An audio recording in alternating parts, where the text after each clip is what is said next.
carries. Members, we have apologies from William Irwin and from the Vice Chair, Danny Kennedy. Cahill will be a few minutes late. Right. No other apologies? Okay. Members, a list of the committee's current invitations is at page 5 of your packs. In the absence of comment, we'll move on to the draft minutes of the meeting held on the 8th of June. Those minutes begin at page 7. And I ask our members content to agree the draft minutes of our meeting of the 8th of June. Yep. Thank you. We have an informal meeting scheduled for tomorrow, members. It's with the Dutch ambassador. It's at 2:30 in room 21. Thanks to those of you who've indicated that you're available to attend. The invitation, I believe, has been extended to members of the other statutory committees. And in advance of tomorrow, our EU Affairs Manager has emailed an information pack to all who are planning to attend. It includes background info on the programme of the Dutch EU presidency. There's also a paper prepared by the Affairs Manager providing potential areas for discussion.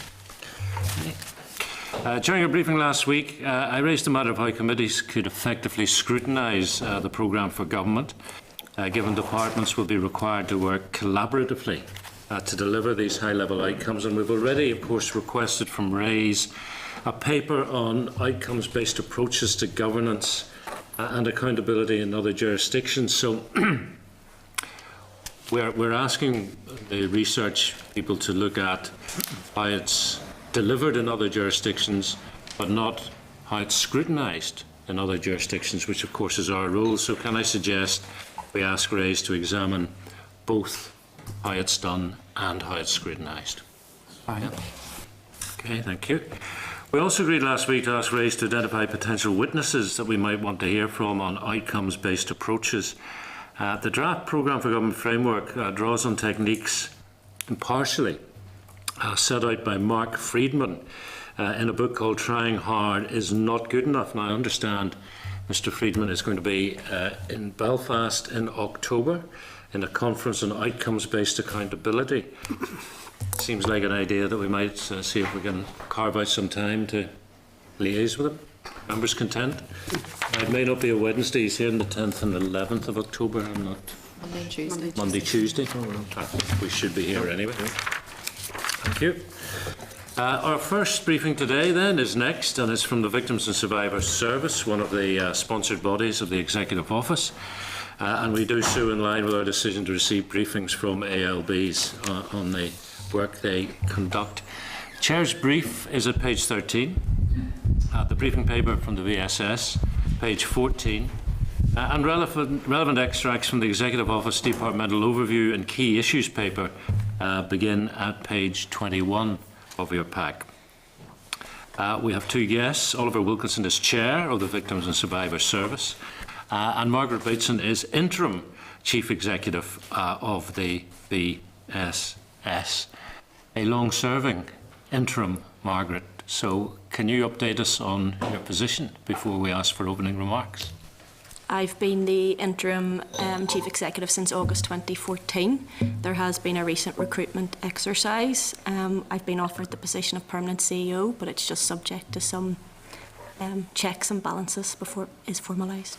Well, can I personally and hopefully on behalf of the committee congratulate you and wish you further success with the VSS. Thank you. Oliver, over to you. Thank you very much, Chair and panel. First of all, we are absolutely delighted that Margaret has been appointed. We've had a difficult road, as you know, Chair, for most of 2 years now. But Margaret has helped us to bring stability to the organisation. And I hope what I now say will give you an update as to what we have been doing since October last year, which was the last time we were here. I'd like to check that that fits with what your experience is, of what you're hearing about us out in your constituencies. And thirdly, I want to touch on some of the strategic challenges that we're facing at the moment ourselves and in partnership with the Commission and the officials here in the department. So you've a briefing pack, I think, has already gone to people, so I just want to touch on these issues, and then Margaret will talk in more detail about them. Over 15-16, we delivered support to more than 5,000 individuals under what's called our Individual Needs Programme. And for the benefit of those who mightn't just know, the Individual Needs Programme is the programme which delivers funding to individuals across our community. This programme provides support in areas from direct financial assistance, chronic pain, respite breaks, disability aids, things like providing home heating oil and therapies. And in addition, we have increasingly been adding in more bespoke, personalised, needs-focused interventions. And the second area of funding that we provide is what's called our Victim Support Programme. And that is funding which goes from us to 63 organisations across the region, and they in turn provide support to about 12,000 victims and survivors. From our part, the 5,000 that we have provided support to directly over the last year is an increase of 1,000 from the year before. And as you would be aware, numbers continue to increase, and I'll touch on that issue a wee bit later. What we're very pleased about is that the stability of funding for 15-16 has carried through into the current year, and that has enabled us to provide the same level of support directly to victims and survivors and to our groups that we were able to provide last year, and at the same time begin to look at the strategic issues that I'm going to come on to talk to you about. But just so that you're aware of what's happening right now in the Victim and Survivor Service, we, from the beginning of May until now, have been extremely busy responding to the many individuals who come forward for individual needs payments and support. And in total, we have seen just over 1,200 people who have come into our office to meet with us to talk about their needs, making application and so on. And in addition, over that 6-week approximately period, we have had more than 5,000 telephone calls from individuals wanting to talk through the application process. So if you want an appointment with us, please wait till we get through this huge chunk of work that we're dealing with at the moment. It's really all stops are out while we try to meet within the timeframes that we have this need. And it's a traditional one in that we get a peak at this time of the year, then it settles down for the remainder of the year. But it's a huge amount of work. Alongside that, and for reasons that, Chair, you would know from the past, we keep a very close watch on complaints. And I'm pleased to record that while we had 70 complaints in the previous year, over 15 and 16, we had 13 formal complaints. But we've also asked, as a new board, for a record to be kept of positive comments. And over that period of time, we have had 92 unsolicited messages from individuals saying we're pleased with the service that we've received. We will always have complaints, given the thousands of people that we're in contact with, but we hope that the downward trend is to a place that we're certainly more comfortable with, and is an indication of us properly discharging the responsibilities that we have. Now, the three strategic things that I want to touch on with you are, first of all, the collaborative design programme, which is a process whereby we sit down with all the different stakeholders, from OFM, DFM to our the Commission, and with advice from our groups feeding into that, we're looking at how we can better provide services in circumstances where we know that it's unsustainable for us to continue doing what we're doing over the coming years. The number of people coming to us is increasing.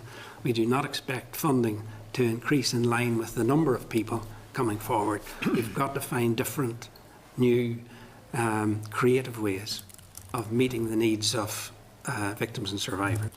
I'm pleased to report that 2 pilot projects we have been doing some work on recently to give us an indication of the direction we might go in have included one, a personalised budget and caseworker approach, which is really about saying, rather than you can get this amount of money to spend on this, this and this, instead having a caseworker sit down with the individual and saying, what's the best outcome we can help you to achieve to take you from where you are now to a better place this time next year? So what can we do together to make that happen?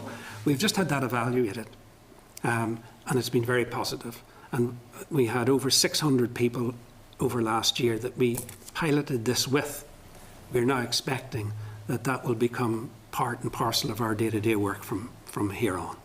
The second one is we've had a really interesting piece of work on disability aids, where we worked with occupational therapists, with the health service, rather than in the past where someone came forward and said, I need a new wheelchair, or I need a new hearing aid. We have someone with specialist knowledge to sit down with that individual and in partnership with our colleagues from the health service, check out that that is the best solution. And if it is, fine. But as we have found, there's a better solution when you bring in that expertise and use it to inform the decision making. We did that with Fold Housing Association because there were some adaptations to houses that needed to be made. Very positive experience there. As I say, the health service and occupational therapy. And we hope that that will now become part and parcel of what we do from about July on this year. The second area that's of strategic significance to us is Peace 4. You may well be aware that we're identified as the lead partner in the victim and survivors element of that. I'm very pleased that we have been through stage 1, which was in May 16, and by the 27th of June we have to get our main stage 2 final business case submitted to SEUPB. We're on target to do that, and with that, if we're successful, we're very clear about what we want to do with that funding, and it is to further develop the expertise and the capacity within the community and voluntary sector, which will play a pivotal role in the development of a proper mental health service. We are also keen to support a truth, justice and acknowledgement advocacy support programme to provide assistance to individual victims and survivors who need to engage with historical institutions. Thirdly, we want to support a network of health and wellbeing caseworkers to allow the development of partnership working between the victim sector and the statutory sector, health and education, housing or whatever. And finally, to provide additional support to victims and survivors who live outside of Northern Ireland. And the third strategic area I want to touch on is the mental health trauma service.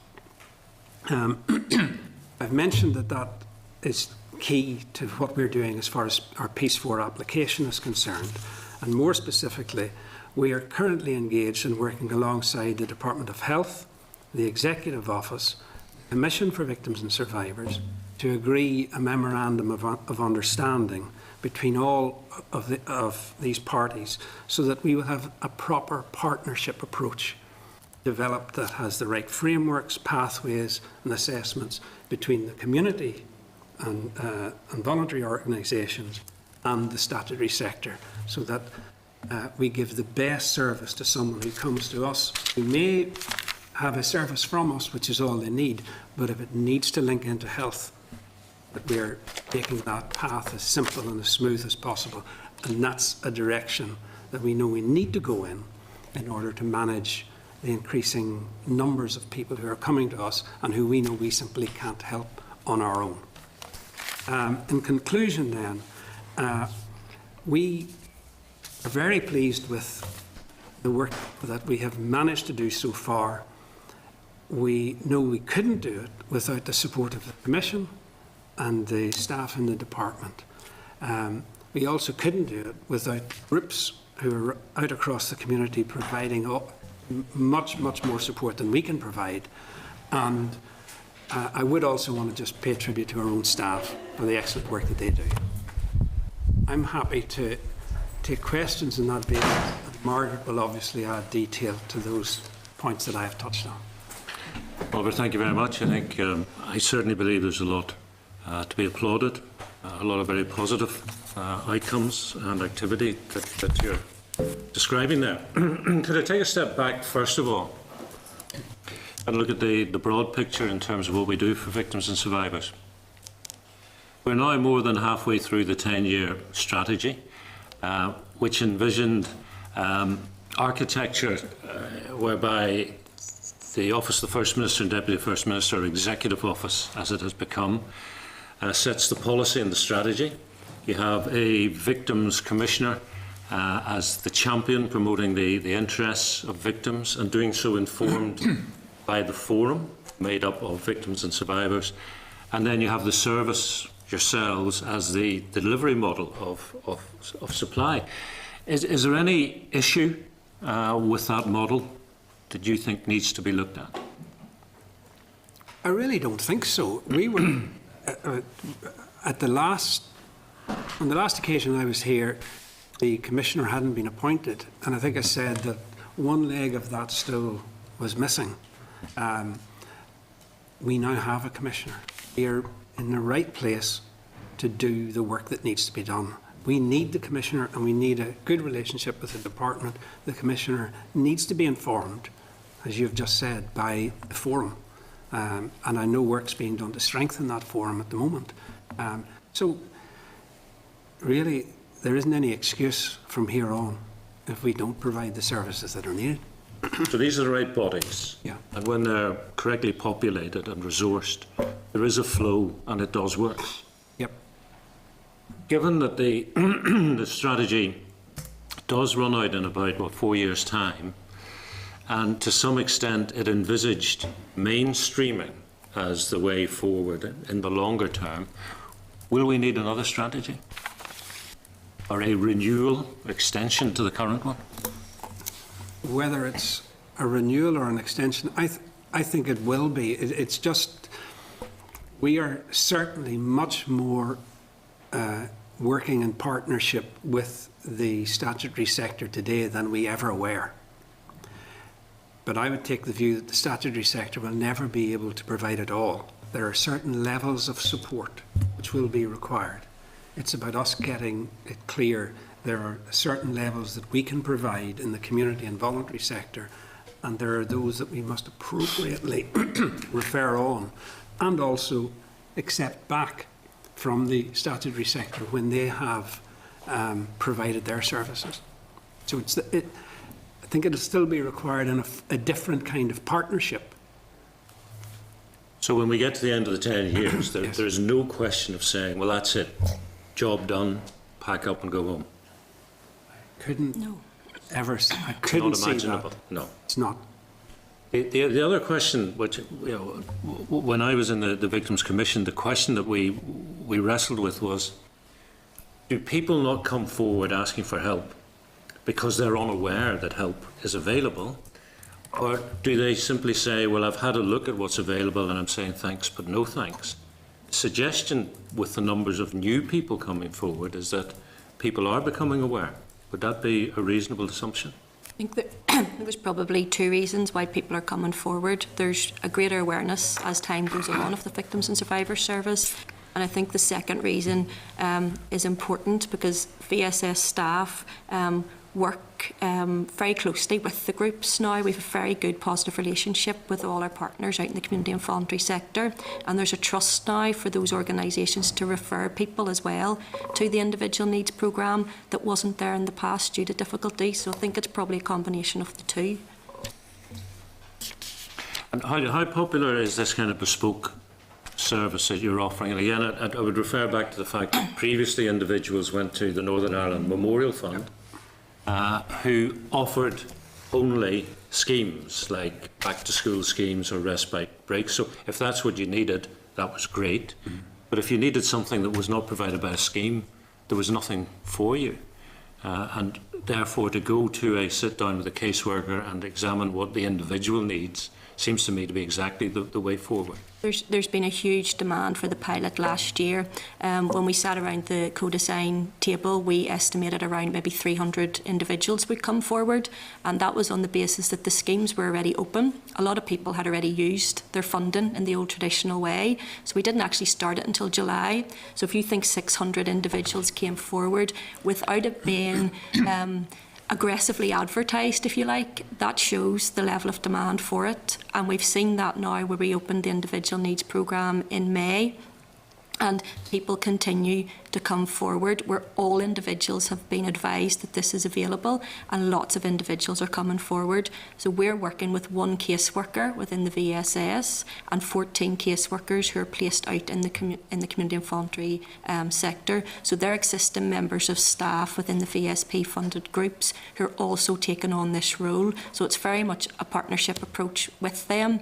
And one of the members of staff from our VSP funded groups is also within our office 2 or 3 days a week to help out the number of people coming forward to the VSS. So it's working really well. Caseworkers meet on a monthly basis. They offer each other peer support. They discuss issues, challenges, and resolve it together on that monthly basis. So it's working really, really well. So that's 15 caseworkers with 600 people. So an average of 40 each. Is that kind of like the industry norm, or is that? It's not the industry norm if you're looking at complex needs. It's too high, but some, and we're learning through the pilot, and we can see as people come forward, some needs when people come forward aren't actually complex. They're things where if the schemes were more flexible, then it would be a straightforward independent purchase. The person can go out and purchase the thing themselves. Some are that, others come with mental health issues as well, and that's where it becomes more complex. So 600 people aren't coming forward with complex mental health needs. 600 people are coming forward saying the schemes aren't working for me. That list of items is too restrictive. I need something else. So it helps us start to develop how we might do the schemes from next year, where you try and have much more flexibility that people can independently interact with, so that those with very complex needs are only coming forward to the caseworkers. Can I say that the key in this is moving from saying here are 6 areas where you can make a purchase and that's it, to one whereby we're sitting down with an individual and talking about outcomes for an individual that improves their situation. That kind of conversation is very new, and it's taking us in a different direction. But that outcome-focused conversation is much more a part of the engagement at the minute than it would ever have been in the past.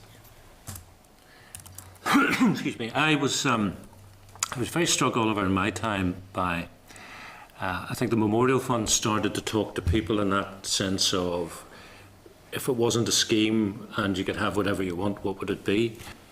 And there was a family, and they talked about a polytunnel they had where they grew vegetables, and this is where the family gathered at the weekend. It was destroyed in a storm, and they said, well, we can't afford to replace it. Yeah. And I think, you could probably imagine how you'd find yourself in front of the Public Accounts Committee if you use public funds to provide a new polytunnel. But actually, if that was the equivalent of counselling on a pro rata rate, you could argue actually that investing in a new polytunnel was a very good use of public funds compared to X number of sessions with a qualified counsellor. Are you finding unusual requests of that sort of nature? We're finding very bespoke requests of that nature, and as long as there is a positive outcome in terms of the health and well-being of that individual, that's a perfectly valid request.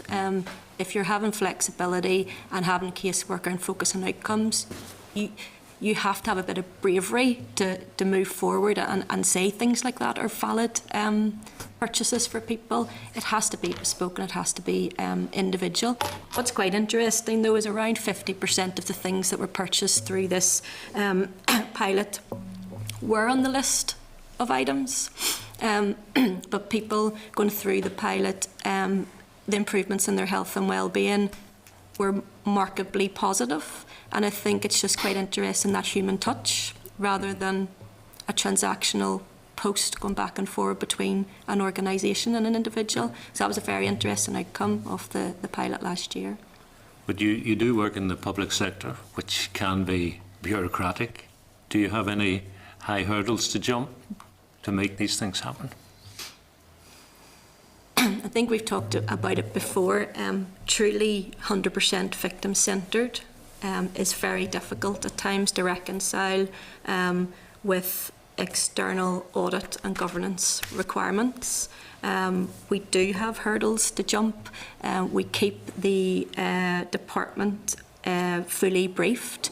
We have had difficulties, which I know some of the committee will be aware of, in terms of how we operate Scheme 6, financial assistance, where in the past it was 100% bureaucratic, but a 100% foolproof from an audit perspective. We then moved to a self-declaration, which was 100% victim-centred, but didn't stand up to audit. And we're now this year trying to find a happy balance and medium in the middle. Delighted with the work you're putting into mental health, and possibly return to that, but I know some members want to come in. Christopher Stolford's first. Thank you very much. I was just looking through the information that was provided in the pack, and April the telephone call total was 2353, May it was 5954, whereas March was 2210. Why do you think it just seems a very massive spike in calls? Was there any particular reason that you put down to that? Yeah, this is our normal trend in business, if you like, on a typical 12-month period.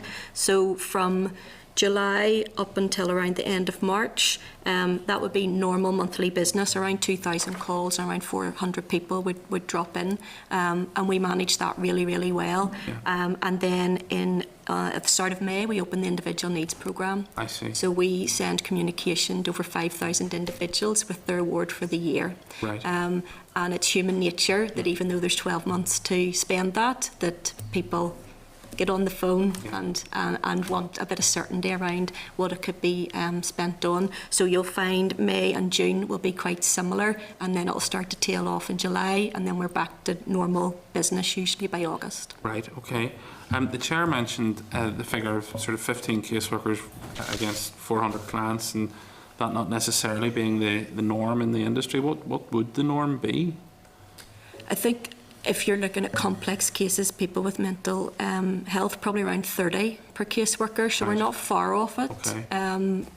There's no, I don't see it as a challenge or an issue. You know, I think the issues within the VSS, where we only have one caseworker, so there's a disproportionate amount of people coming to that one caseworker as the 14 out in the groups. But one of those caseworkers from the groups is now physically sitting in our office helping that caseworker out. So there's that level of help and cooperation between.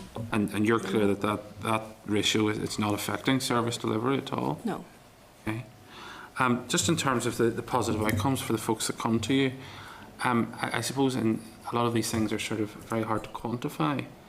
You know, an individual is an individual, as the Chair has said, and improvements in someone's life is obviously going to be different from individual to individual. But I'm just wondering, are there any measures that you have in terms of sort of quantifying success in terms of the work that you do?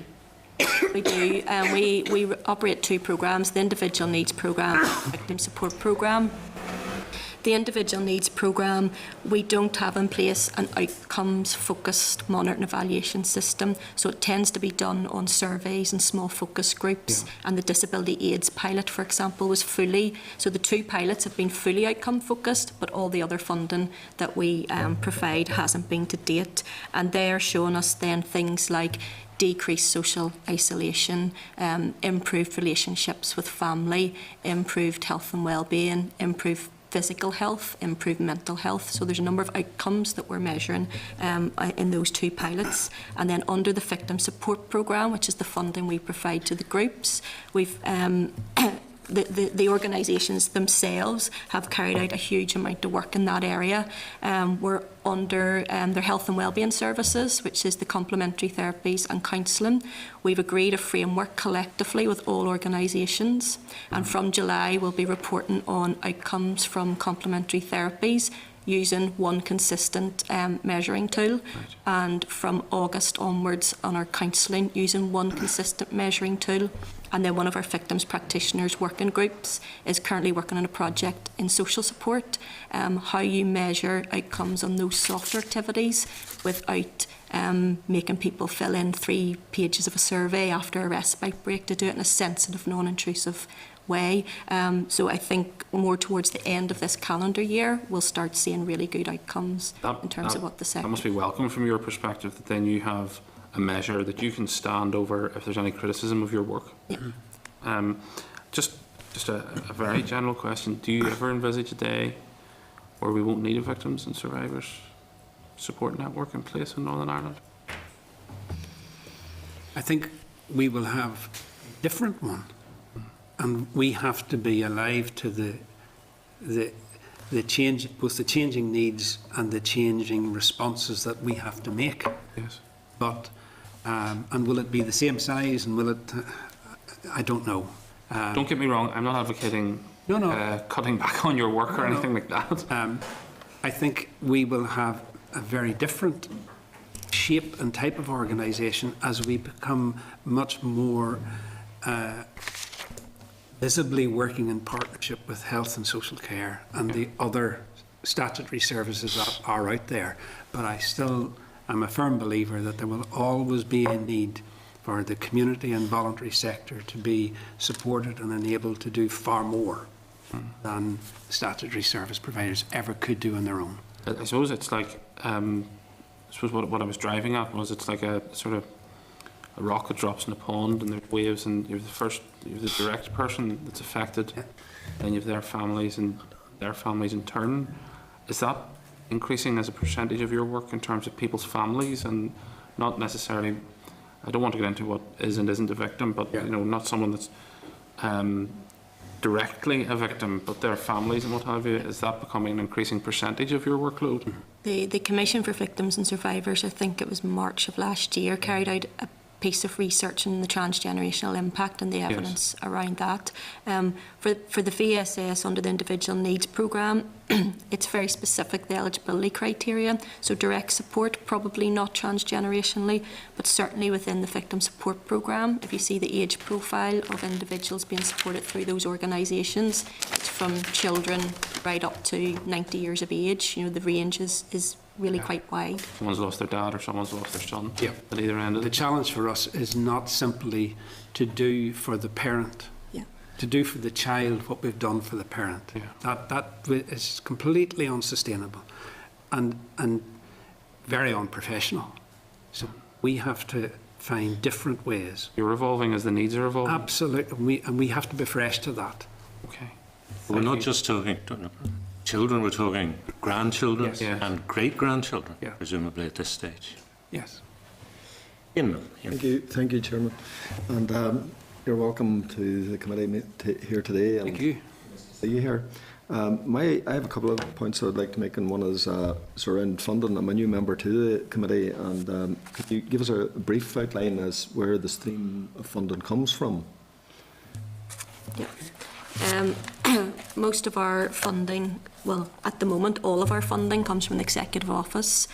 We get around 13.3 million per year. Our own running costs are around 1.8 million. Of that, About 1.3 million is in staff costs, so we don't have a huge amount of overheads, about $500,000. We put most of the funding, as you would expect, into frontline delivery as much as we can. So 5.2 million into the individual needs programme and 6.3 million into the victim support programme. And we're very pleased that our funding has been maintained this year and last year, because it allows us to have the stability and time to have these longer term strategic, looking at gaps, looking at families, looking at transgenerational and what we need to do differently. From April 2017, subject to our application being successful with the Special EU Programmes Body, who manage the Peace 4 programme, will also be receiving an additional €17 million over a 5-year period. And that's to start plugging some of those gaps. So an advocacy support programme specifically for truth, justice and acknowledgement for people going through historical institutions, legacies and inquests. More health and wellbeing caseworkers, so that it's not just a few people coming forward, that this is how we do business going forward. And capacity building and building upon the existing expertise that's out there in the sector. So it's all going to be very much community and voluntary led. So we're looking forward to having that additional funding from next year to allow some of those gaps to be filled. Okay, which leads me on to EU funding, and I see here that there's 17 million, or you're the lead partner, and 17 million euros over the next 5 years, and that stage 1 applications was approved. In the event of an exit from Europe, does that mean that those 5 years, that funding is secure for the next 5 years regardless, or where is that all standing? I think that's a question for someone above the VSS. I don't think anyone. The question that I'm asking is, in normal terms, and generally, when funding has been granted, is that committed there regardless of what might happen along the route? Yes. Does it? Yes. Yeah, I suppose. Yeah. Okay, that's. I'm only trying to teach you. All those programmes, All the programmes. Peace and different ones, the money moves en masse into a fund. So if the money's committed, then the money has moved en masse already into a fund. Plus, we'll have lots more. That's what Thanks to Commissioner Stolford for that. Sorry, just That's an input then, Chair. thanks very much for that. Thank you very much. Does that include the Chancellor's emergency budget? which isn't going to go through. You finished? Right, okay, no, just one Sitting on here. won't be just more. one hour point, and thanks, Chair, for Yesterday. this, and that is the complaints that were made. You said there were 70, I think, last year, and 13 this year. Previous year. Previous year, and then 13 Yes. last year. Is those complaints made against yourselves, or are they made against the provision of the service?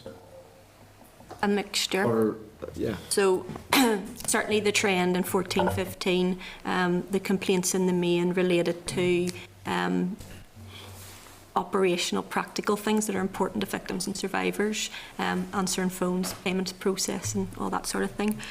We received 13 last year, and in the main they related to 2 key areas. Financial means testing of the financial assistance scheme, which people who work feel they aren't eligible to apply to, and therefore they're not acknowledged. And the second key area was we provide support to 5,000 individuals, around 1,000 of those under the Support for Injured. And we would love to provide support to every injured person, but we all know how many individuals that is. So in order to avoid a reassessment, we limit that to those who are most critical, i.e. those who are in DLA high rate care, middle rate care. And obviously you can imagine how people who aren't on those 2 criteria then feel. So the 13 complaints in the main were about the use of DLA as a criteria and financial assistance being means tested. Okay, that's grand. Thanks, Chair.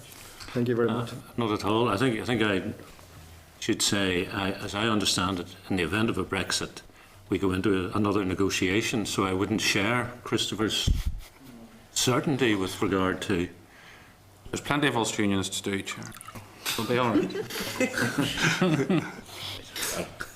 We can make it party political if you wish, but I would rather not. Sean? Thanks, Chair, and thanks for the presentation. What role do you see in grassroots organisation as you move forward? And secondly, have you a role in victims' active participation in the Stormont House structures?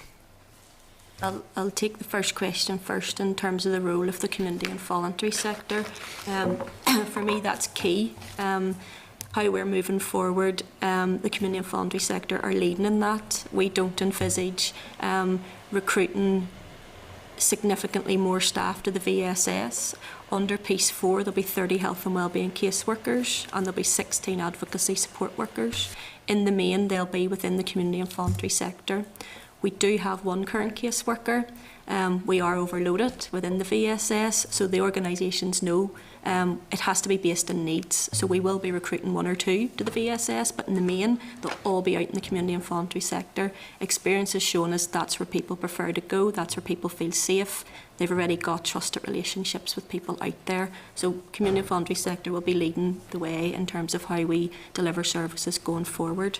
And then the second question under Stormont House Agreement, the advocacy support programme under Piece 4, the 16 advocacy support workers, is specifically around truth, justice and acknowledgement. So it's specifically providing support to those individuals going through those historical institutions that are potentially be set up. And finally, Chair, how do you outreach to people? The numbers are going up year on year. How do they become known of your services, or how do you promote? We've purposely, in the last 2 years, not advertised our schemes, and the reason being, when you have a static amount of funding that you know is insufficient for the people that you currently know, it wouldn't be fair to set expectations to encourage people to come forward for there to be no support there. So right now, people know because we tell everyone who has already. So if you availed of schemes last year, we write to you and let you know the schemes are open. We also, through the victims support programme organisations within the community and voluntary sector, we let them know the schemes are open. We advertise on our website, on the Commission's website, but we don't do widespread newspaper advertisement. We have in the past. It resulted in huge numbers coming forward and we weren't able to provide support. Finally, how do you validate people's needs and people coming forward? If you're a new individual coming forward, we have a number of eligibility checks that we would carry out. So, for example, if you were bereaved, then we would look in lost lives. We would verify that the death took place and the relationship that you had to that individual. If you were injured, either PSNI report or compensation agency or any sometimes newspaper clippings, sometimes internet articles. We try and do it in whatever way avoids us going back to the client, but because of the nature of a lot of these historical events, we're finding more and more we are having to go back to the individual because the information isn't there. Is it a big issue for many clients that they have to verify, they have to tell their story again and therefore risk some form of re-traumatisation?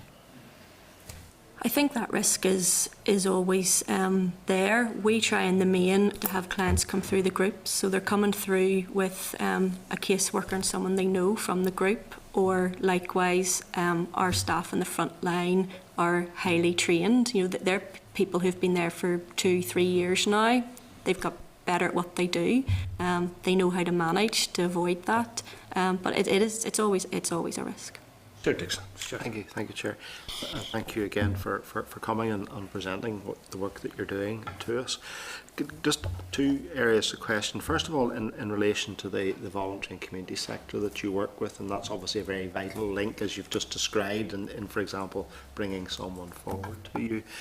How are those organisations vetted and approved by yourselves as a vehicle or mechanism for working with victims and survivors?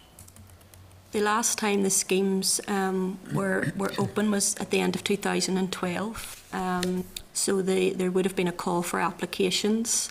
and organisations then would have applied to the VSS. And at that point in time, there was an independent assessment panel, so not members of VSS staff and not members of the board. And they assessed then the applications according to corporate governance needs and skills and experience. And then following that assessment process, the project officer from VSS would have went out on site and carried out a pre-contracting check, which really checks on the ground quite similar things. And then if both those are satisfactory, then a letter of offer is issued.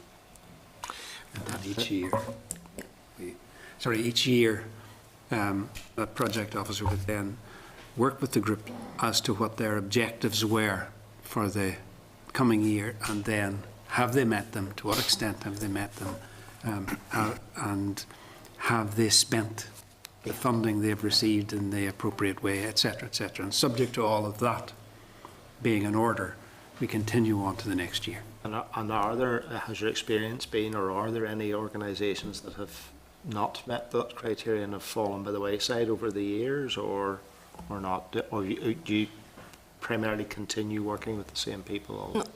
Anyone who works with grant funding will know that's a norm. Every year something does happen. So we've 3 organisations this year that we haven't issued letters of offer to. One's very well known in the public domain, FASA, and another due to corporate governance issues, and a third merged with another organisation themselves. They came forward and wanted to do that themselves, which I think is very positive. The second area I wanted to question on, in relation to victims and survivors, people who identify themselves and come forward to you but may not be eligible for the services that you deliver, do you nevertheless, or perhaps you're not the organisation, to keep a register of those people, so that we do have that collective register of victims and survivors, even though, so somebody may be classified in that way but not actually necessarily in receipt of any specific service? Anyone defined under the Northern Ireland Order 2006 is eligible for services within the community and voluntary sector from the Victim Support Programme. So everyone defined under that order can avail of services within their communities.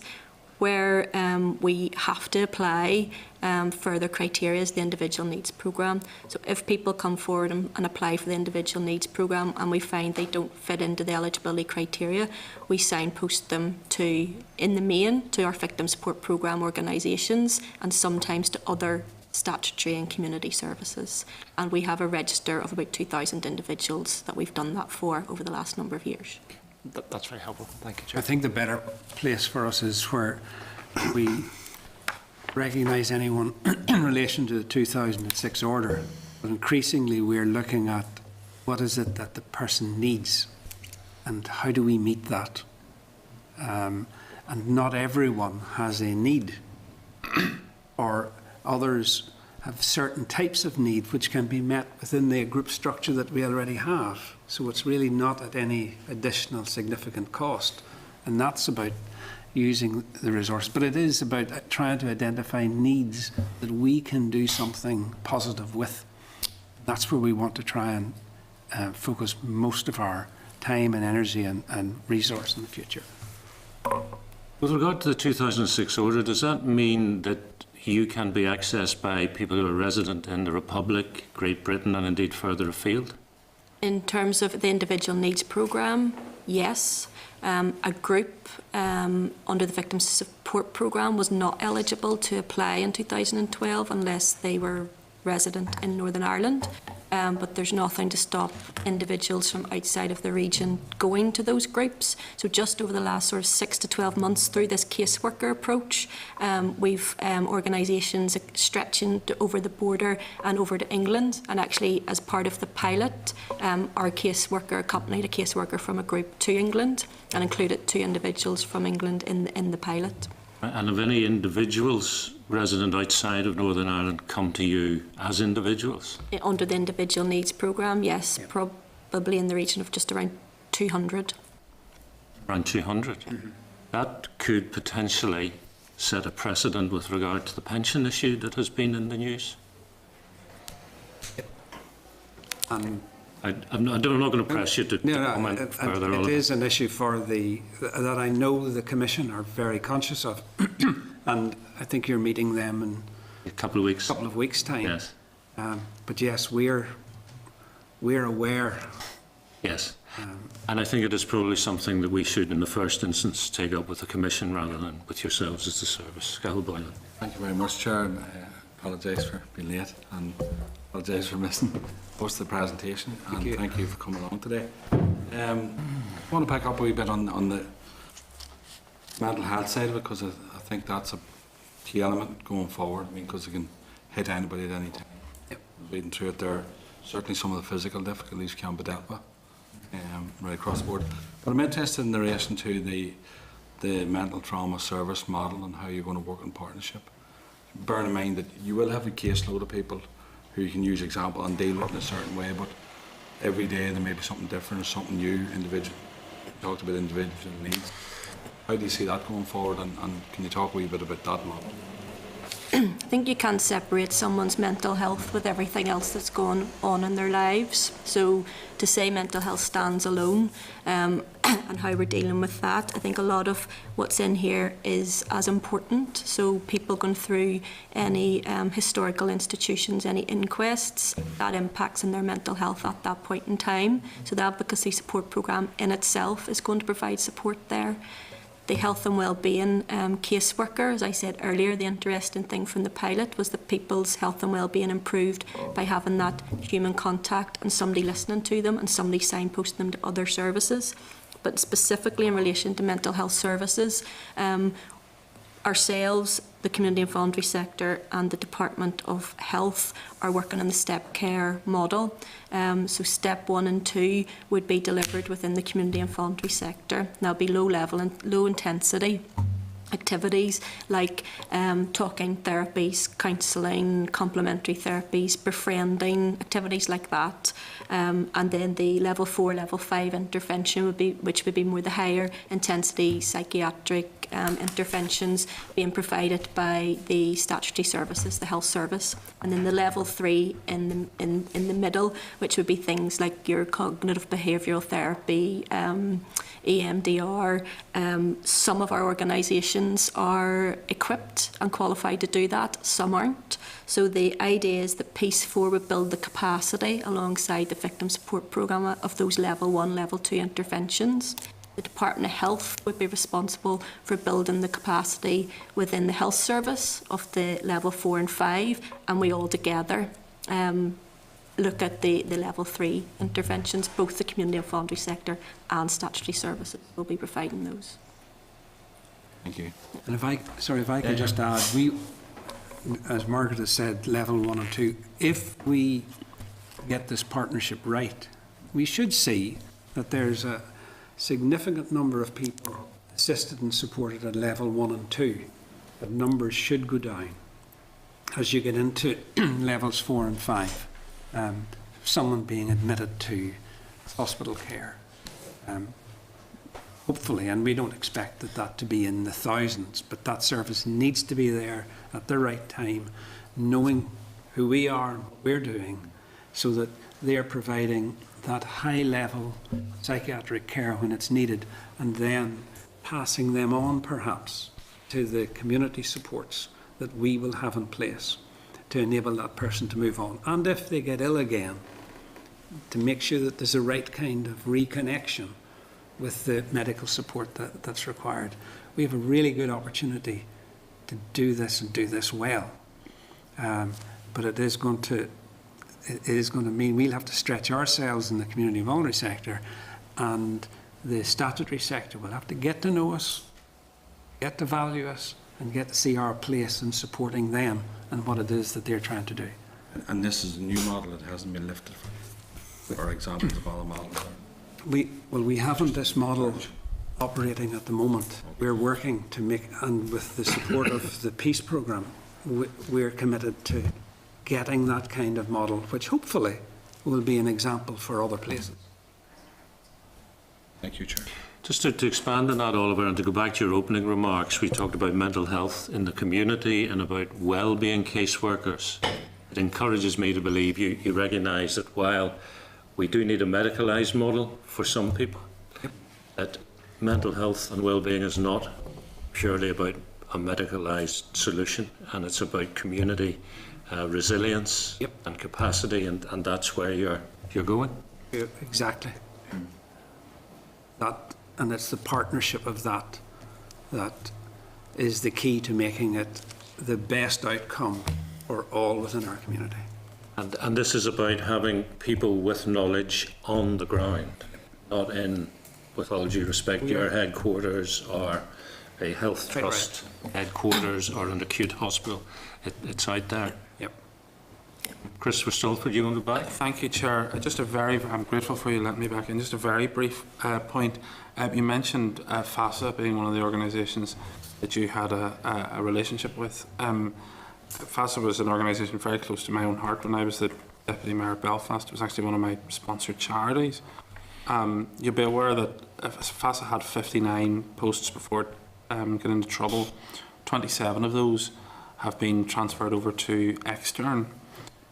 Does any of those posts that were sort of preserved going to extern relate to the work that you were engaged in? And if so, are you hopeful of establishing a similar sort of relationship with extern as had existed with FASA into the future? Because I know there was lots of experience inside that organisation, and it was just unfortunate what happened there. But if there's experience there, I would be obviously keen that you should retain that experience and skill. I think just the context of FASA, we were the minor funder, so by far it was the Department of Social Development at the time, the Public Health Agency, who were the big funders, and we worked with them extensively to make sure that there were no individuals left without services. And in the main, the Public Health Agency and the DSD funding took on those individuals and made sure there's a continuation of services. At this point in time, we don't envisage taking on any staff from FASA. We, from memory, I think we paid for one member of staff. I don't think it was huge. Certainly we don't want to lose that expertise, and you can see the direction we're going in terms of health and wellbeing caseworkers and positions coming forward. But right today, at this point in time, we don't envisage taking on any FASA staff. Thank you. Thank you, Chair. An issue. Final question about staffing, Margaret. Two things. When somebody mentioned the spikes in the phone calls, reminded me you did use NI Direct previously? We are not using NI Direct. All calls come through. We're responding to 75% of calls first time around. 25% go to voicemail at this point in time, and we're responding to all voicemails within 24 hours. I do want to put that in context of the other 10 months of the year. We respond to 98% of calls first time around. This is very much a temporary spike, and we're, the staff on the front line are managing really, really well. What is your staff complement at the moment? We've 28 core staff in the organisation, which allows the organisation to function well for 10 months of the year. And at the minute we have 10 admin officers in, spread equally between open and recording post, answering calls and processing payments at this point in time, and they're in for a 2-month period. So 28 ordinarily, with 10 in at the minute. For the if your ambition is to turn what has been a pilot for 600 into a solid state bespoke service for 5,000, can you do it without a hike in staff complement? We can, with the 14 caseworkers out there in the community and with the continued support. So we've one caseworker from the VSP group in VSS with our caseworker at the moment, and right now they're managing well. I think members were content. Thank you very much. Listen, it's been very useful. Thank you very much indeed, Margaret and Oliver. And again, congratulations. Thank you very much. Thank you. All the best. Members, we'll go straight to our second briefing of the day then, and this is from the Community Relations Council. Clark's brief for this one is page 25. The CRC briefing begins at 26, and the relevant extracts from the Executive Office Departmental Overview and Key Issues paper begins at page 28. And we welcome to committee Jacqueline Irwin is Chief Executive of the CRC, and Paul Jordan, who is the Funding and Development Director. Jackie, you're very welcome back. Thank you very much, Chair. And I'll pass to you for your opening comments. Thank you. Thank you to members for the invitation today. I bring apologies from our chairman, who is unable to be here today. He had a long-standing prior engagement, but would be happy to come back at another occasion if you would wish to speak to him. The Community Relations Council was established in 1990. We are an arm's length body of the now Executive Office. We were established to assist in the development of peaceful, reconciled and interdependent society by encouraging and promoting good relations policies and practice at regional, local, community and institutional levels, advocating for the positive value of our interdependence and challenging sectarianism and racism and the related violence associated with that form of hate. We do this largely through the delivery of funding on behalf of the Executive Office and through the provision of development support and the sharing of good practice in partnership with local people and organisations, central and local government. In 2015 and 16, we distributed £1.82 million across the region, so quite a different sum of money than what you've just been hearing about, but nonetheless important, we feel. Paul, my colleague who is Director of Funding and Development, will be able to give you a breakdown of that funding on a council by council basis, should you be interested to have that for 2015-16. As an ALB of the Executive Office, our strategic direction has been confirmed by ministers as a key delivery agent for the Department's Good Relations policy, including the implementation of the aims and objectives of the policy together, building a united community, using an outcomes-based approach to that delivery. We are also represented on some of the wider architecture of the policy, including the thematic groupings that have been established by the Department: summer camps, the United Communities Programme, urban villages, shared housing and tension monitoring. In relation to our strategic priorities, we have recently completed a public consultation on our strategic plan for 2016 to 2019, and we're just finalising discussions with officials in the department about that draft for onward consideration by ministers.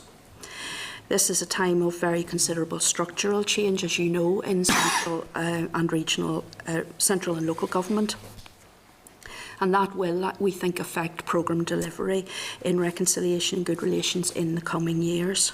And therefore CRC itself anticipates quite considerable change in this coming period.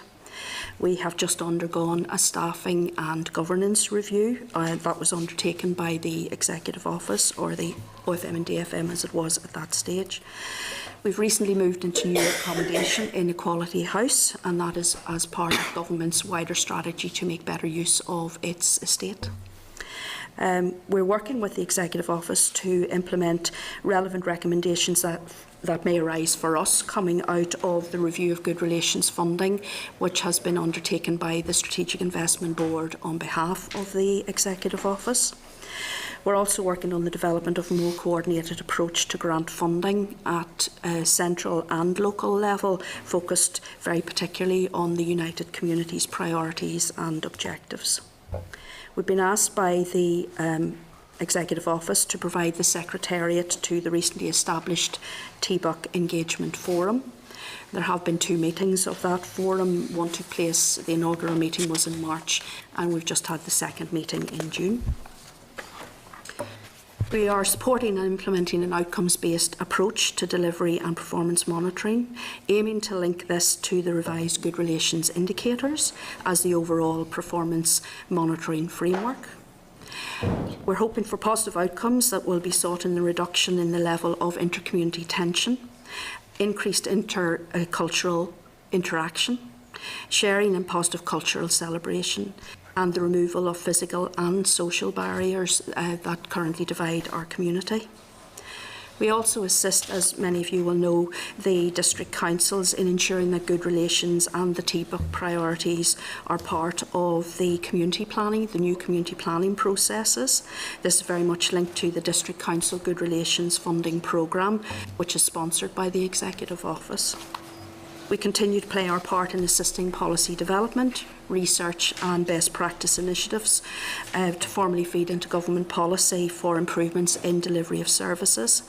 Our work falls into three main areas: funding, as I've mentioned, supporting engagement and delivery, and then in line with being a public body, good governance.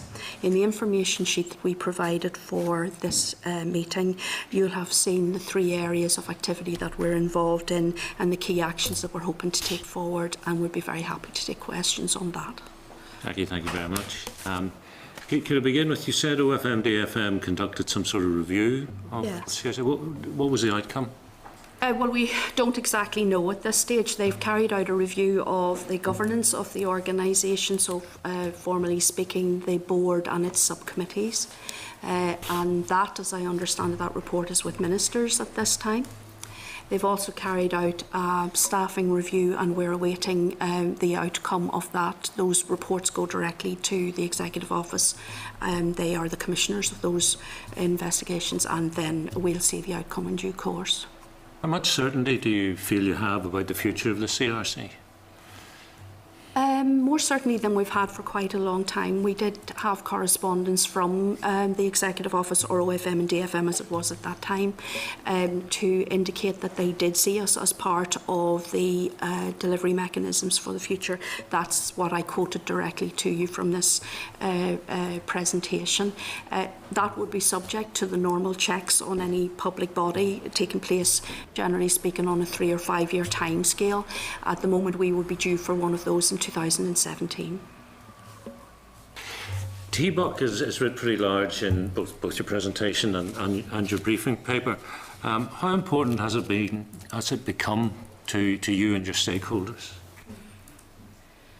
Well, it is the driving policy in relation to good relations for the Executive Office. And there are significant initiatives being taken forward, headline actions, as you know, associated with that. And it is also driving other funding sources, not only the funding that is coming directly out of the Executive Office, but also it will inform funding that is coming from Europe in relation to good relations too. So it is a very significant framework into which we are all delivering our services at this stage. It is the top-down element of it, if you like. There is always a bottom-up element of that too, where we would look to see from community any changes and needs that were beginning to emerge, any new issues that were emerging and so on. So that is the policy feedback loop, if you will. But yes, it's a very significant driver of both resource and intervention at this time. So from bottom up, are you sensing that organisations are now realising they have to shape what they try to achieve to fit the framework that's coming down? Yeah. The framework is reasonably broad, and a great deal of the activity that would have been carried out by organisations that we would have funded sits very comfortably into that framework. And for instance, when it comes to both assessment of applications and review in progress, we will use the headings that are in United Communities as a way of being able to identify their contribution to that work. I think what has been more difficult for the groups is to be able to see how their resourcing programmes fit into the new mechanisms. A fair amount of what is being delivered either through direct programmes that government is sponsoring itself, and then through formal processes for assigning delivery mechanisms to that, not necessarily through smaller programmes of intervention. That's not necessarily inappropriate at this stage, but I think we are going through a period of trying to align what has gone before with how we will approach this for the future. And so for some organisations, they have struggled to find their fit, others less so. Are you picking up any frustrations of a sort of thematic nature?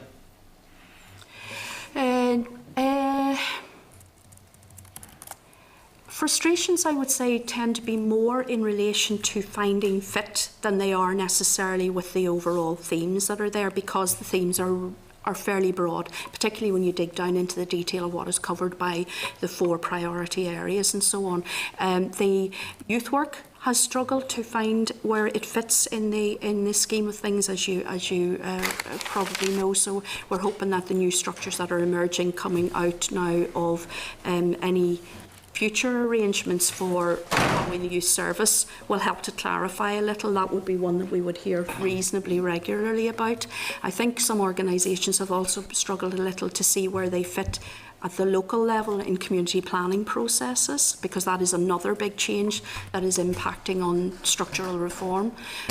So the combination of all of those things and the gap between then Piece 3 and the arrival of Piece 4 has made it very difficult for some organisations both to sustain the work that they were doing and also to find their fit with the future. This may be one that will engage Paul. If we populated a map of Northern Ireland with community relations, organisations and activity, would there be hot spots and not spots, and how far from the ideal would the current map be? We have actually, over the past couple of years, that's one of the things we've been working on very closely with particularly our core funded groups. They're those that would fund for their running costs and staffing costs. And one of the things we've been doing through that is looking at across the work that they're doing, because quite often they may be based in, say, Belfast or Armagh, but actually they're regional in terms of their reach. So we've been kind of mapping that through in terms of trying to make sure that we have coverage across. I think we have dense populations, that's where there's a natural, where that's where there's more community groups and organisations, and the work's coming out of that. We also work with the district councils quite closely, so we'll look at what we're getting through from district councils, but also any applications we receive. For instance, we'll make sure that the good relations officers know, here's a group in your area, here's what they're applying for. If there's assistance, or can we work together in partnership to be connecting on that? So there's a level at which there may be a lower uptake in some council areas from ourselves, but we make sure that that's covered in terms of what's happening within the district councils and our good relations programme. So in terms of how there's a spread, and we have everywhere covered to a degree, but it's dependent quite often on the work in terms of the projects that are, there's probably 100, just under 200 applications we supported this year. So that's across all the district council areas, and then with the 33 core funded groups. So it's varied, but what we're doing now is mapping against the TBUC priorities, the thematic areas that are coming out of that, and making sure that when it comes to making assessments, that we're identifying, is there a need to work in that? Who have we got working in that specific area? We could pick that up, and also hearing from the groups as well. Okay, thank you. Cathal. Thank you, Chair, and very welcome. Thank you very much for the presentation.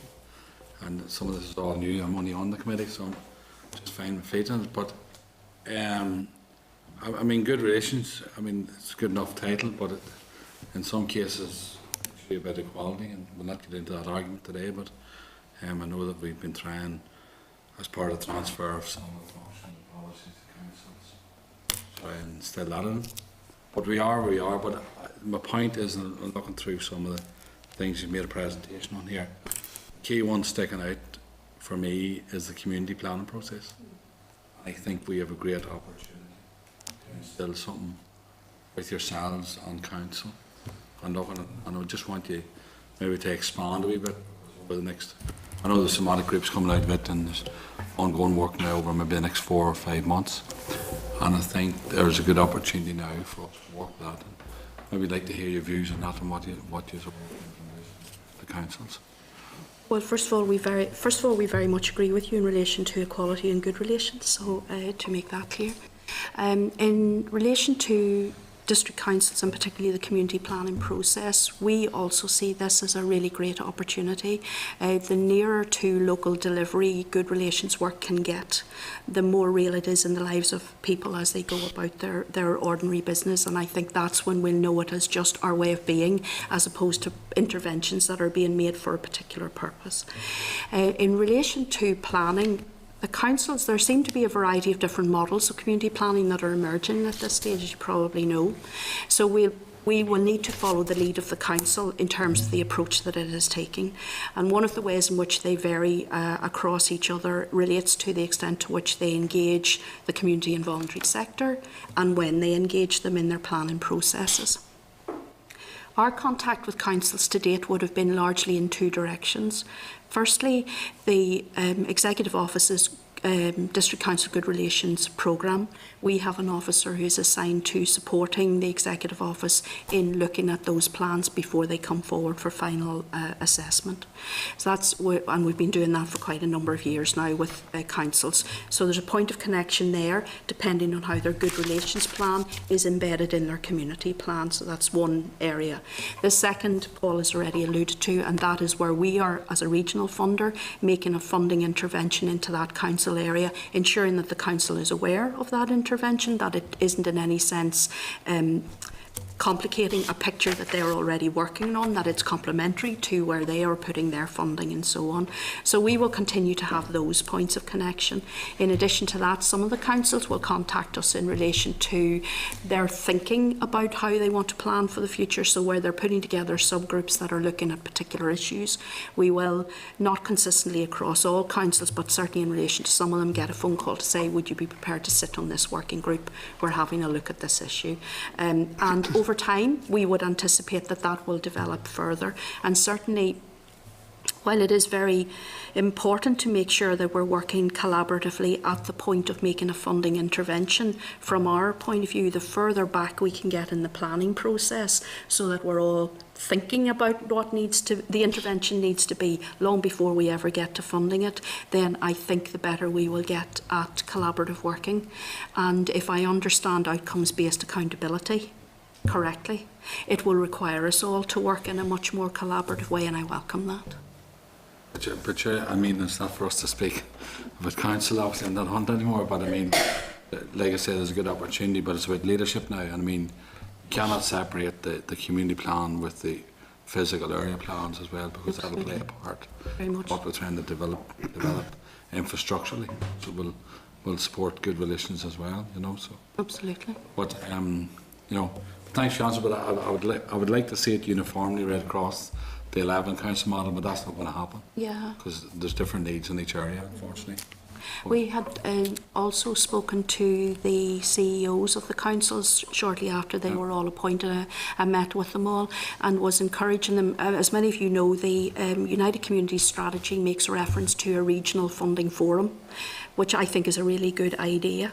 But such a good idea do I think it to be that I also think that something similar would be very valuable in each local authority area. And that would be a really useful point of connection then for those of us who are either regional funders coming out of a central government stable, if you will, but also independent funders who are not necessarily linked either to central or local government intervention. So that each council has a very clear view of the resources that are coming into their area and are able to, if you will, influence thinking in terms of how those resources might be spread. In a time when we have less money and can anticipate that it's probably going to be like that for quite a while, then I think the job becomes making sure that we squeeze as much benefit out of any intervention we're making, and good relations is one of those issues. You can find a good relations possibility in almost anything you do if you're prepared to think about it in those terms. And we still have to be innovative. I mean, the budget's stopped, right, that's grand, but there's new ways, new models. I just can't think of the Scottish model that they had for a community plan, where there's Fife or Dundee, but it was an excellent plan, an excellent model, if people were to follow that model. Yes. I remember back in the last meeting. Thank you very much for your... Thank you. Sure. Thanks, Chair, and thanks. I was showing somebody around Belfast this morning the peace walls, and where does this, they were asking me, they were from a different continent, when are these coming down? I was thinking myself, because I hadn't seen them for so long. Yes. So I suppose that's the most stark manifestation. Yes. Or where does that fit? Yeah. Well, as you know, in the United Communities strategy, it's anticipated that they will be down by 2023. That is, at one level, can seem like a long time away, at another level, ambitious at the pace at which this type of change can be implemented. We've had a long experience of working with the groups who work on all sides of those lines, and one thing that they are all agreed on is that the wall itself, from a security point of view, is an important issue, and there are security issues associated with that it would be foolish for any of us to not take into account. But there are also regeneration and development issues associated with those walls, which also play a part in how communities view change for the future and the positive benefits that they might see out of that. We have some good examples beginning to emerge now, I'm glad to say, and hopefully they can influence others to feel secure enough to begin to think about taking the walls down. But it is a really practical example of what we were just talking about, that it's very hard to go into talk about the removal of walls as solely a security issue or solely a policing issue, or it is a regeneration issue, it's a good relations issue. There are so many facets to it. It calls for a very joined up approach on the part of government, and it also calls for a joined up approach on the part of community, who is, and there's an equal challenge there, I think, and as we work in both directions on that, we see that all the time. Well, I was on the Justice Committee, and I know that there was a strategy there. Are you linking in with the Justice Minister or Justice Department? Yes. United Communities had, through the Executive Office, has done some structural change, as you know, associated with the various different working groups that relate to United Communities. And in response to that, the Justice Department had also been looking at how it then would play its part in relation to those structures. So there's been a little bit of refinement, as you're probably aware, has been going on in recent times up until this point, and hopefully going forward, yes, we would have been very much tied up in the work that the Justice Department would have been doing in respect of that, and as would the International Fund for Ireland, as you know, who would have been providing a lot of the resource for that work. Yeah, thanks, Chair. What is the approach, Jackie? I mean, we have this target to get them all down within 10 years. How do you start? Where do you start? Yes. Well, I think one of the most important things that would have been learnt in more recent times is that you have to do two things which can seem contradictory. On the one hand, you need to be working at the local level, so you need all the local stakeholders, and sometimes that can be a challenge because you're not necessarily only talking about groups who are working in those areas. As you know, there are individuals and local people live in those areas who are not necessarily represented by the groups and so on. So representation can be an issue. But local stakeholders are very important, and you therefore then also need at that same table representatives from, for instance, the Housing Executive, local policing services and so on, who are the local representatives in those areas. And that deals with, piece by piece, the taking down, the removal or the change of a physical structure in a local area. Sitting cheek by jowl with that then is the higher level regional response. That'll be coming down through the departments, down through the District Council, where they are setting higher level policy changes that are going to impact at that local level, or securing or releasing resources that can be available at that local level. So it is a planning challenge. There is no doubt about that. I think the local level work has proved to be very effective. I'm very hopeful that the emergence of an outcomes-based approach will help then central government and the departments to be all on the one page in terms of saying these are the things we're going to deal with now, and we're all focused on making a change on whatever that might be, less separated out into departmental objectives. Time will tell. One of the things that struck me listening to people who live around Peace Walls was their concern stretching to cynicism, actually, over consultation, in that they feared it would be used as a stick to beat them with. So saying, I live right underneath in the shadow of a peace wall, but people who live a quarter of a mile away will have an equal voice to mine. And actually, it might as well be 10 miles away for the impact it has on their lives. Exactly. Yeah, well, I completely agree with you. We would have heard that very regularly as well. And one of the things that we also heard way back at the start of this initiative, when the International Fund was first taking it on board as an objective for themselves, and prior to the emergence of United Communities, the groups who were working at community level were very regularly saying to each other and to us, if we organise at a community level to say something is going to happen now, we're going to make sure this change happens, and it will happen in a safe way. What we need assurance about is that government is ready to respond when that moment comes. And the logistics of that, as you will know from dealing with lots of other issues, are huge, and it hasn't always been easy to make sure that everything arrives in the right place at the right time. And that's the learning that is going on all the way through this, and there has been learning. I would have to say there has been learning in these, and the groups that are involved are getting better at these processes. Community cynicism about consultation is widespread. I think that's fair to say. It isn't only related to good relations matters, as you know. I think there's something there. People live their lives in the round. They don't live them in policy silos. So as we who are working in policy, on policy issues, tend to come to them to say, what do you think about this? And then something or other else. And they would prefer, of course, to be looking at these things in the round. I think community planning will be very, very helpful to that process in due course, because it of course requires everything to be looked at much more in the round, and it also ought to be more efficient in the longer run, because we'll be able to go to community to say, in the following period, here are the things we hope to bring forward, how do you feel about that? And that's much more natural to the way people actually live their lives. Christopher. Thank you, Mr. Chairman. I apologise for sort of missing your introductory remarks. I just want to pick up on the issue of peace walls. But we all know, I mean, in Belfast, I'm a Belfast representative, we all know in Belfast that those walls exist for a reason. Yeah. And sadly, actually, I think we now have more walls in the city than there were in 1994. And again, we know the reasons for that. My view is that I think the Chair touched on a very important issue, which is, it is all well and good for us sitting in Parliament buildings, or for sort of community groups to advocate an approach, but actually the people that live in the shadow of the walls are the people that really need to have the confidence that it's safe for those walls to come down. I'm just wondering, and you're right to sort of emphasise the fact that we now have adopted an outcomes-based approach to government is a good thing, because it means that we're focused on, you know, a deadline has been set and we're now driving toward that.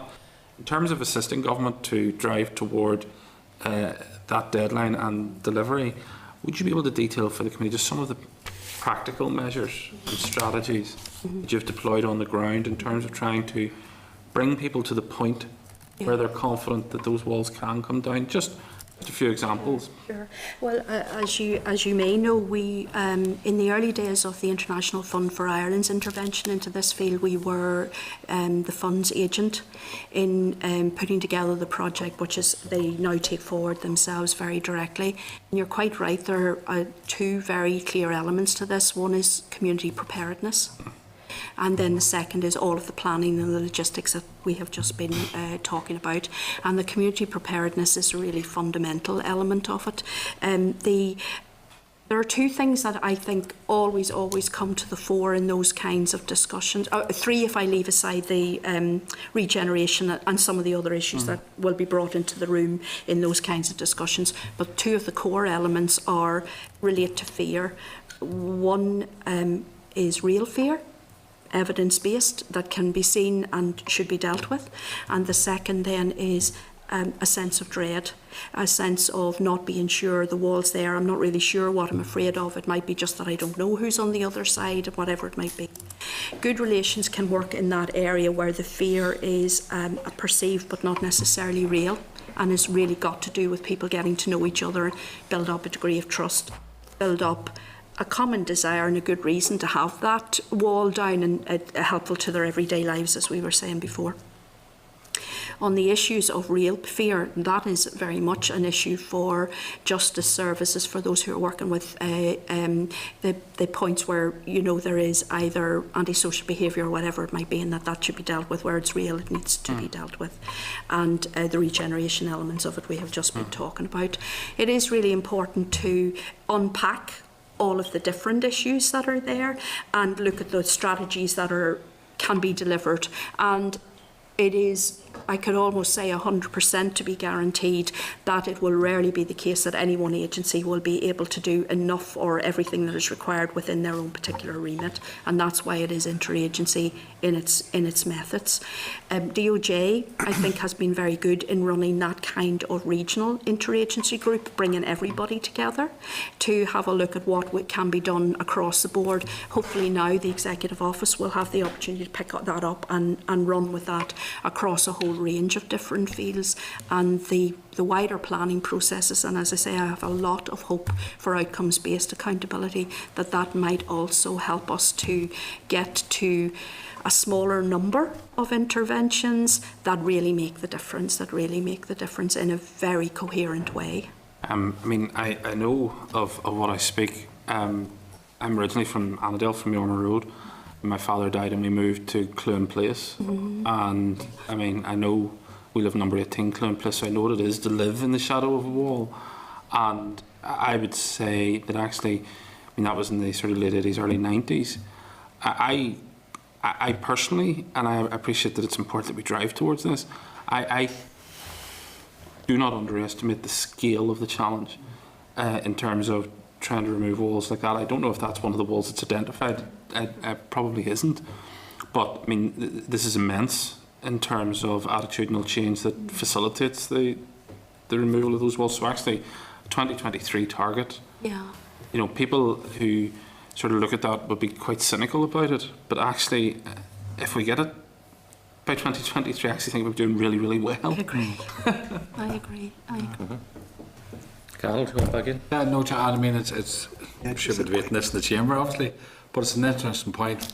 But my point is, or I take it in relation to this one place, but we have an opportunity now on the community plan, and we need to start somewhere. And we've been talking, I know, Chair, you've been chair of this committee for a long period of time.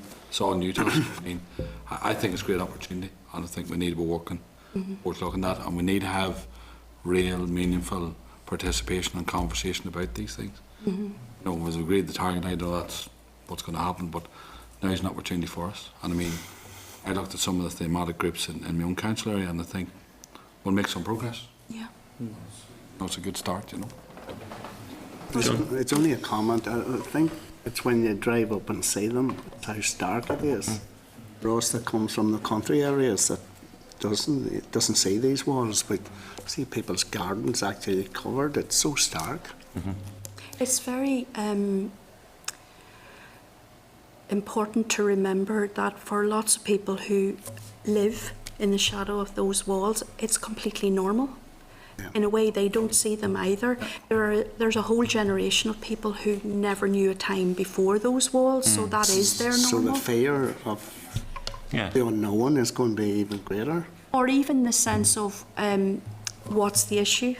That's always been there, sure, it will always be there. So it would be a mistake for us to assume that what we might describe as normal is necessarily somebody else's sense of what normal would be. So there's work to do to kind of I think people get interested if there's something in it for them. That's just human nature. So if you're able to talk less about the removal of the walls and more about what goes there in its place to make a difference, a really good difference to their everyday lives, then they're with you. Actually, Chair, in terms of the wall that I lived in the shadow of, it had to be raised in about 2001. Because of the troubles that were going on across that wall. Well, this is where the question of where there is a real threat, it would be irresponsible to say anything other than that must be dealt with before you ask someone who lives near that wall to carry the burden of everybody else's wish to see the walls down. It wouldn't be reasonable. Do we wait for same as what happened in Germany and people take down the wall themselves? If it was to arise spontaneously like that, that would be wonderful. It would be wonderful. We had An interesting suggestion in the last mandate that the Legacy Commission, which was as an interim step, that you recognise that the walls are opaque, and you take some sections and you make them see-through. Yeah. So the wall is still there, the protection is still there, but the two sides can actually see, and that becomes a new normal. Well, I don't know if it would work. Well, some of that, as you will know, has taken place, and another version of that would be to introduce doors where there wouldn't have been doors in walls, or to where there was a door that is open for longer periods of time. So you introduce in a phased way a new sense of what normal might be. That to me feels very organic. It feels to me like it gives people who live there the opportunity to see whether the threat's real or not real. And you know, I think I shouldn't and wouldn't ask anybody to do anything that I wasn't prepared to do myself, and that feels normal and feels much more in keeping with what people could live with, you know. Stuart. Yeah, Chair, a fascinating discussion about physical walls, and this is not in any way to disparage the need for them and also the need to remove them. But in terms of the broader picture of community relations, what are you doing to remove the other barriers in society, the mental barriers, the barriers that drive people to live in effectively segregated communities, and by implication send their children to segregated schools, and then even to a certain extent also live in totally segregated communities. So you don't actually need a wall to segregate society in Northern Ireland. We're perfectly capable of, and sadly we're very capable of doing that by where we buy houses and where we choose to live. So how as an organisation are you tackling that much broader issue? I'll say a little bit about two things you've talked about there, schools and housing, and then maybe a couple of general comments, and Paul would be able to say much more about the wide spread of interventions, because we prefer to meet people where they are on these issues as opposed to where we think they necessarily ought to be. So in relation to schools, you'll know that government's policy at the moment is to support shared education.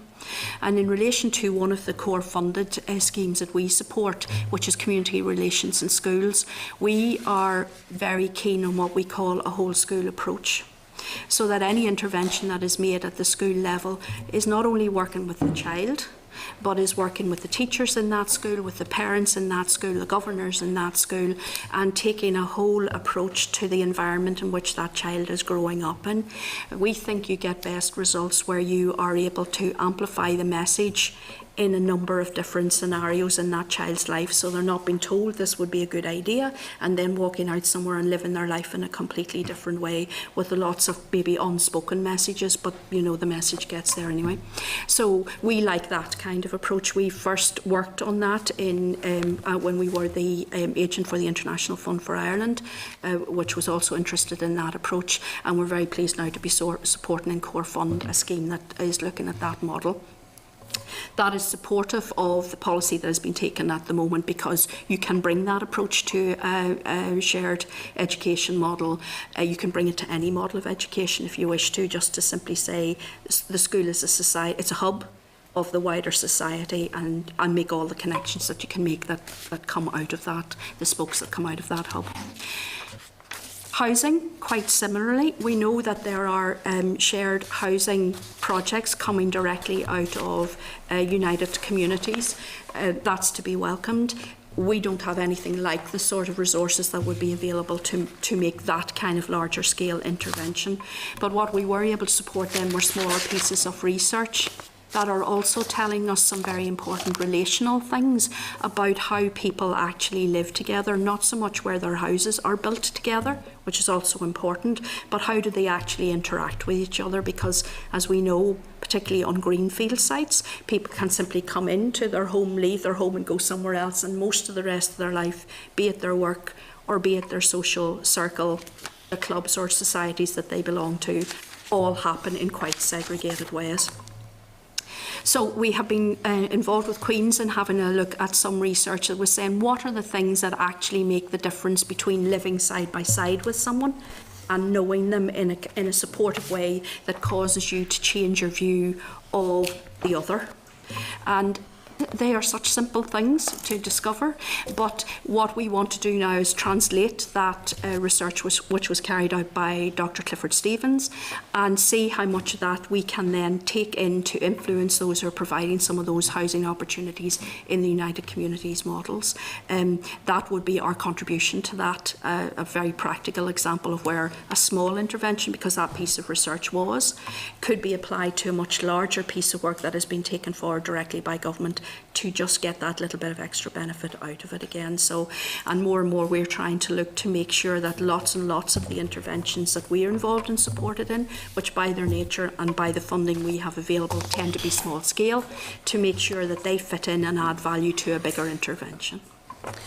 Yeah, no, it is taking that holistic view, and quite a lot of the work that we're funding is about moving beyond the comfortable and engaging with difference. Now, in the view of that, I'll give you an example. Yesterday I was in Portadown and meeting with the group who are saying, look, we're working with a group of 15, 16 to 25-year-olds. And one of the things they're struggling with these guys is to look beyond their traditional boundaries. But that involves their traditional boundaries in terms of where they can work, where they can socialise, their traditional boundaries in terms of their expectations of themselves and what they can do. And I suppose, and some of that's dealing with, you know, poor educational attainment and at a sense of will almost be hopelessness of what's to look forward to in the next 10, 15 years' time. Some of the work, what we're trying to do is engaging upon that, but it's looking at it in the sense of saying, how do you define your boundaries? You know, so for this group is saying, we have 4 pretty much, you know, Protestant estates, and it would stay within those boundaries. And the idea of how do you actually react to your neighbour who might actually be from East Timor? How do you react to the neighbour across the street and it's a local youth club, but you know that's where most of the nationalist community that's where they're based. So part of what we're trying to do is almost say, right, okay, how do we shift the boundaries that you've set yourself? But engaging on that in terms of saying, if you're dealing with sectarianism, if you're dealing with difference, that's going to impact your sense of who you are. It's going to impact your sense of your where you can work. It's going to impact actually how you engage with people who are different from you in the workplace. The idea of encouraging people to go back. Some of the programs we're doing, for instance, is like OCN and community relations and good relations programs. But that's a really good starter for someone who hasn't any qualifications to be starting to say, how do I get back and make a contribution into my community? So a lot of the programs, what we're trying to do is to build those connections. It's not to see someone as, you know, a single box of as defined by a community background, but also how that background and how the history is impacted on their daily life, and how do you practically make an impact on that. So, and I suppose that's why there's such a variation across a lot of the work that we're funding, because that's meeting people in their context. You know, for rural communities and for urban, they're very, very different in terms of those needs, in terms of addressing even things like rural interfaces, or people's sense of where they can and where they can't go. It's still there, but it's not defined the same. So in those local contexts, what we're trying to do is about broadening those boundaries, but it's about saying, you know, quite often you say, so what do you talk to a parent, and we've done a lot, say, what do you want for your kids?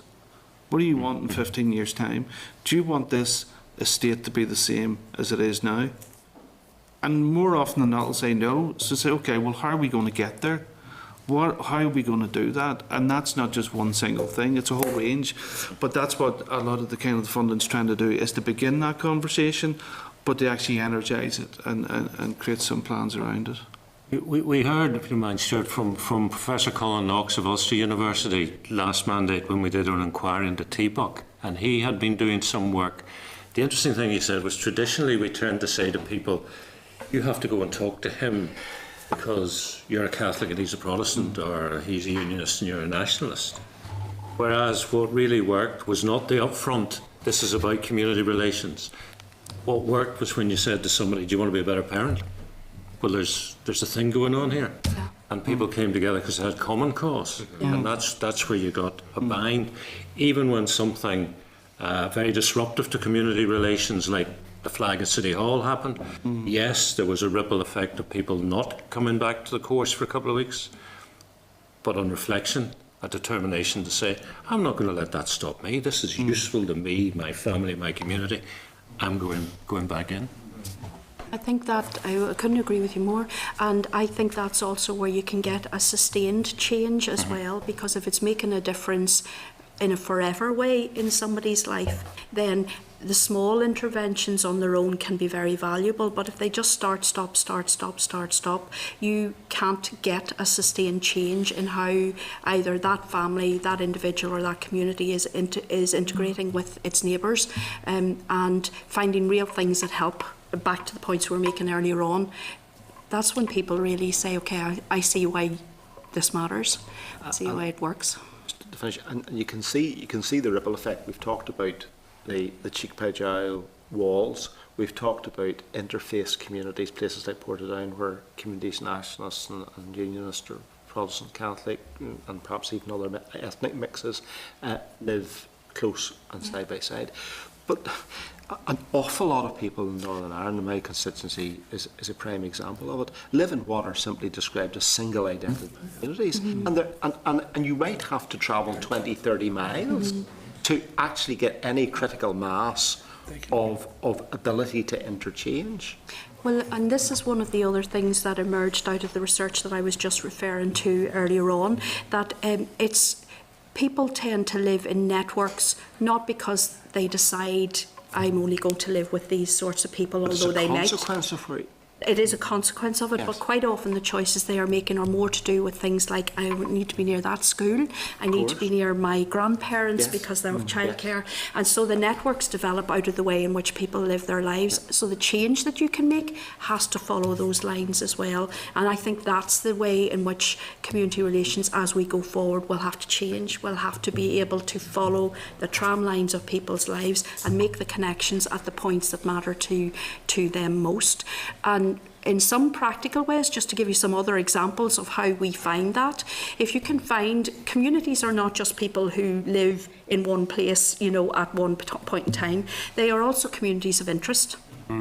So if you can find the passion that brings those people together, be it sport or music or history, as we found with the Decade of Commemorations work and so on, and you just simply say, here's the point that's bringing you all together.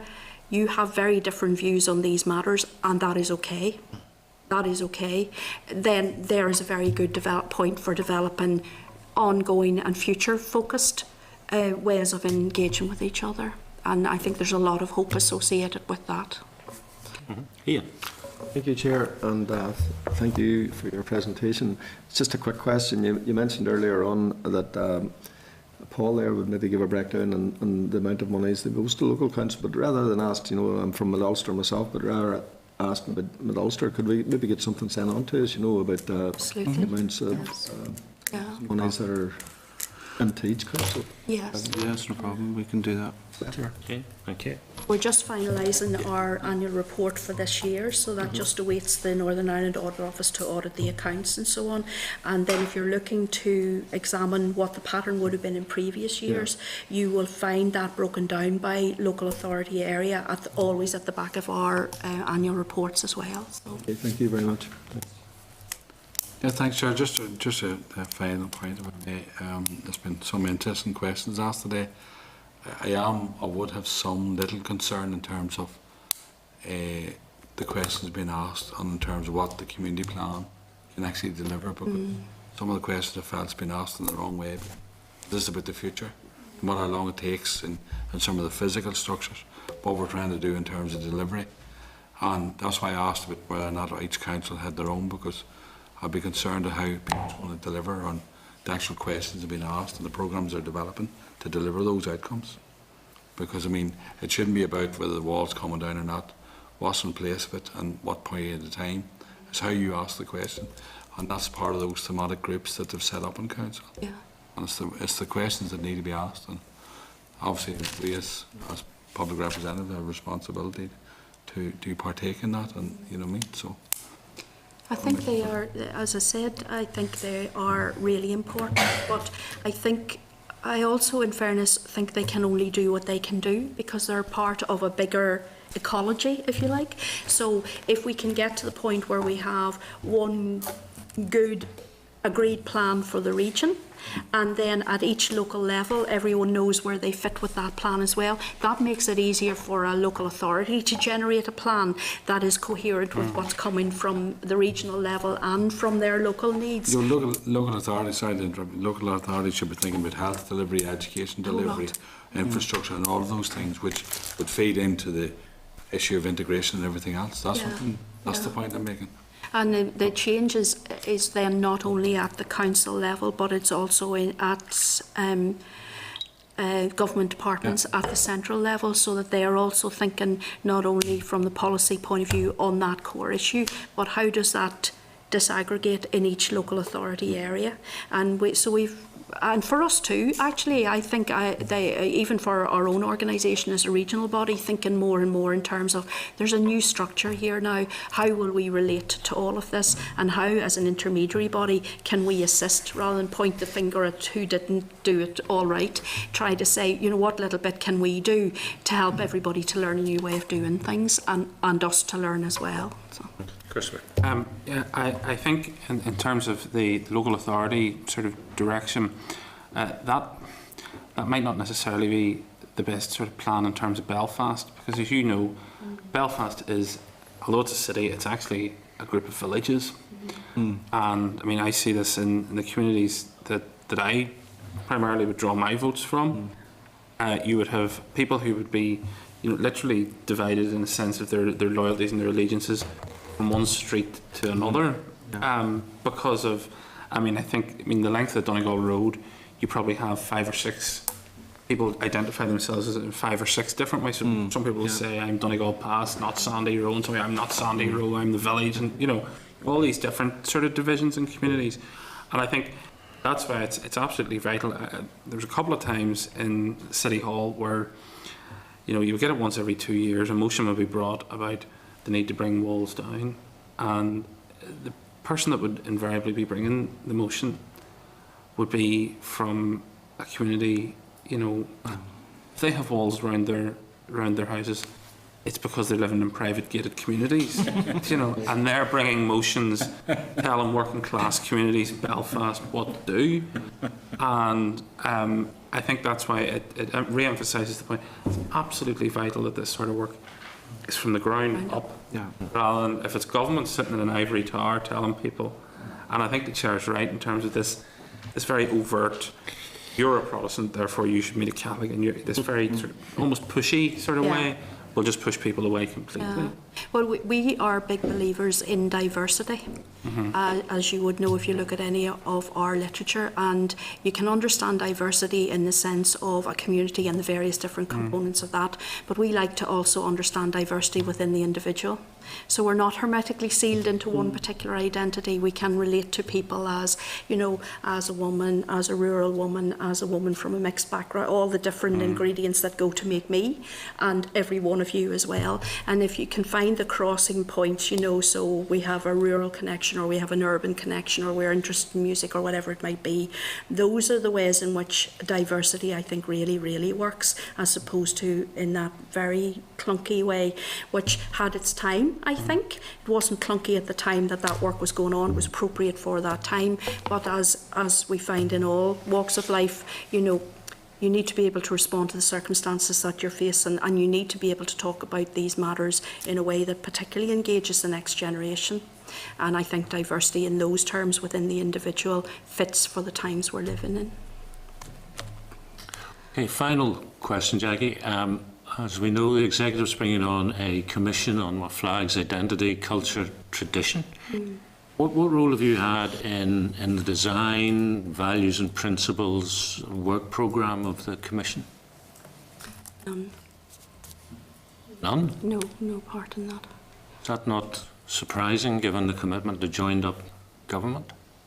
I don't know. I think I'd probably delicately leave that with For an ALB. for others. Yes, I mean we're through yourselves able to say we're very happy to help in any way we can. The broader principle, which I take out of the point that you're making, is that it's really important with new initiatives to take the best of the learning of what is already there. There's much more there than sometimes we ever realise, particularly on those issues. There's some very good examples of work that is going on, and we can learn a lot from areas that you never hear about at all, who are able to manage these processes very well. So I think learning from the best of what's already there is just good sense.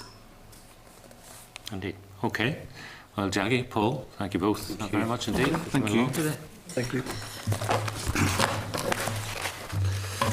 Members, just a couple of bits of business. We've actually only had one item of correspondence since we last met. It's page 36 of your pack. It's a quality screening exercise which the Mays Longcash Development Corporation undertook with regard to the project management of construction projects. We don't have a copy of, do we? We don't know, Chair. The correspondent said we could ask for a copy if you wish to get one. Is anybody interested in requesting a copy? No great appetite? No. Okay. Then just the draft forward work programme for the remainder of the session. I just want to draw your attention to the fact we've now put a date in for our strategic planning meeting, or away day, provisionally then Wednesday the 7th of September. Now, Philip, I think you have something that morning, is that correct? Is it, Philip? I think the Education Committee may be planning. Yes, that's Thursday right. morning. Yes. Yeah. Yes. So I think that impacts potentially on where we go in terms of a venue. Now, I think we're going to bring some suggested venues maybe next week. Yes, Chair. I had certainly looked at the bottom end of the Arts Peninsula just because I couldn't get Sean to travel further without leaving the I haven't jurisdiction. been there, Chair, so I love it. No, I think because the Education Committee is meeting in the morning, we'll have to look to coordinate to make it possible for all members Thank you. to attend. Tends to be we get together about 1 o'clock, start at 2 with a view of being away by 4, 2 hours of work. One thing I'd ask you to think about. Armagh City's a good place. No, stop it, you. One thing I'd ask you to think about is Armagh City. You're thinking of quitting. Listen. I want you to think about Armagh City because we've had an invitation, I think, from the North South Ministerial Council people. But hold on a couple. The thing is, if we have our planning day there, we'll have to spend longer because they will want us to come and have a tour and a brief on the work. So what I'm saying is, I think it's a good idea that we go there, but not necessarily for the planning meeting. So there could be a meeting held at the NMSC premises over the course of the... There's a couple of jobs and then a right hook there. So, We sat are up there and bring us to Armagh. no, I'm not saying... I'm not... No, that's grand. I don't mind. I mean, The committee I think was it's a the good same. idea actually to go up, Chair. I think it's a good idea to go to the Minolta? north-south buildings at some point. Yeah. Yeah.